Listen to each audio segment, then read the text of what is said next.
this badly. For example, the New York Times, this is Judith Miller. She was involved in the scandal over, well, it goes back to whether there were weapons of mass destruction at the beginning, before the Iraq War, and she was used, basically. And she ended up going to jail because she wouldn't reveal her sources. But the New York Times got this dead wrong. They were used by their sources. They didn't properly identify their sources in stories, so other people didn't know. And they got it wrong. In this case, my old employer, CNBC, Maria Bartiromo, Money Honey, Alan Greenspan. There are a lot of journalists in Washington who go to the Foreign Correspondents' Dinner, or the Correspondents' Dinner in New York, in Washington. And the idea is you take your best source to this dinner. This dinner costs thousands of dollars. If your best source, if Alan Greenspan, who she has to cover every day, is her date for dinner, and I don't mean literally date, they can't possibly have the right relationship.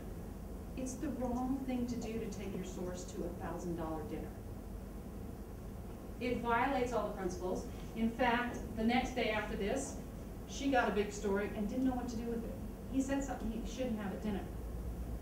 And then she didn't know what to do with it because she'd taken him to dinner and it was a social event. She covers him every day. He's the head of the Federal Reserve. Of course it's a story. So even at big, reputable news organizations, sourcing can be a big problem. What is a source and what is reliable? Who is reliable? A source can be anything. A source can be another blog. A source can be a person who's an official somewhere. It can be anybody that you trust, but your reader has to trust that person too. The idea is the source needs to be reliable. They need to be somebody who you actually believe knows what they're talking about, understands, and helps give your story credibility. Sources that come with titles often can really help you. You'll notice in newspapers now, there's much stricter guidelines on anonymous sources. You will help your point of view anytime you can bring to it sources, names of people who support your ideas and who have quotes that are relevant and useful.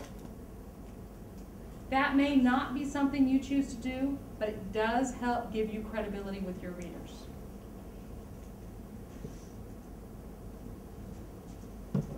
To persuade people, you need proof, numbers, examples, anecdotes, and case studies.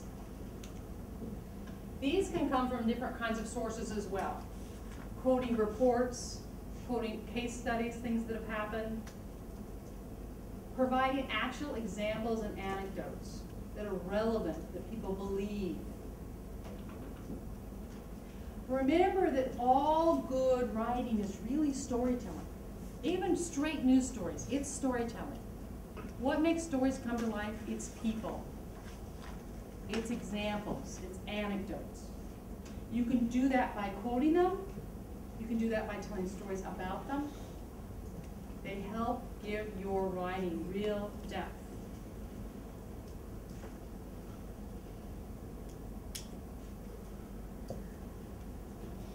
When you're gathering information, you want to make sure you attribute properly. So, I'm going to erase that. When you attribute, you want to be able to say the name of the person or the organization and what. If it's not immediately obvious why that person is an authority, you need to say why. Sam Lim, who worked for 20 years on the project and is now retired, is an expert because he worked on the project for 20 years, even though he doesn't have a title. Or it could be Sam Lim, Deputy Prime Minister or Deputy Minister for Education. You want your readers to know who's telling you things, so that they will find what you're writing more believable. And give the reader enough information to know. Now, You rarely see in most big American newspapers something that just says sources said. That's no longer acceptable. This Judith Miller thing really changed that. You have to describe the sources. Sources in the office of the defense minister. Sources who were in the meeting. There was a lot of reports coming out of the GM talks. GM's about to declare bankruptcy. They'll say sources that were in the room, in the meeting room. You have to do everything you can to try to tell your readers enough information that they trust those sources too.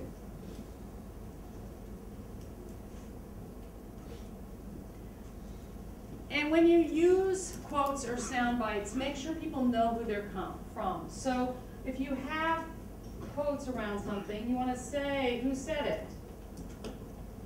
And sometimes you have to use said several times. Don't worry about using the word said. People read right over it. You can use that 25 times in 25 paragraphs. No one's going to get sick of the word said.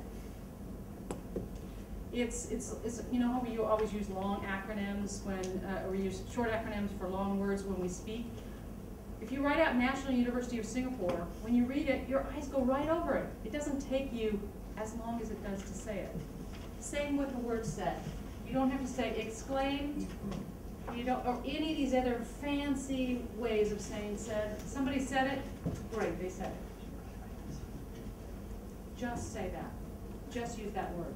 Let that word be your friend and put quotes around what they actually said.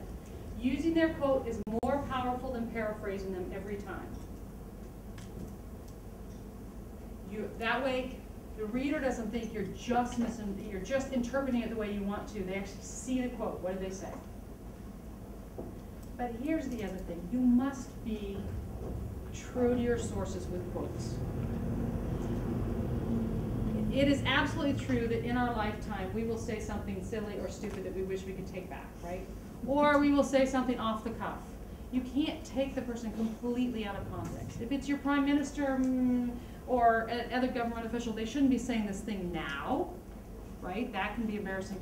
But if somebody just, they talk to you for 25 minutes and they're saying that they don't agree with this thing, and then at the very end they say, you know, but I really understand, I think I understand where the other side's coming from. You can't just use that quote at the end. They're trying to be magnanimous. You know that. You can't quote them out of context just to support your case. You have to be true to your sources.